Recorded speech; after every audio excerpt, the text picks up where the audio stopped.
hard on fingers. So just use some pliers, and that's it. It's already inside. Then you try the key. You try the key again. Turns everywhere, comes out, turns everywhere. That's the most important. Comes out. Now we're putting it back again into this thing. Okay, and then we're closing it with this. Perfect. Perfect. Okay, and now we're putting it back again. So make sure where the pins are up, this is where this hole is. You see this space opening?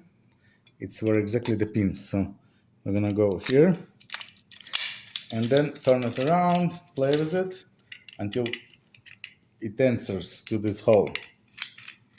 Okay? And now you need to check. Turns everything, keys come out, and then you put it on here. Then play with it and see if it works. So it's turning, then you lock it, it's not turning. Then you unlock it. So that's called Rekey doorknob. This is 2 doorknobs. But now what I'm gonna come out with, it's called deadbolt.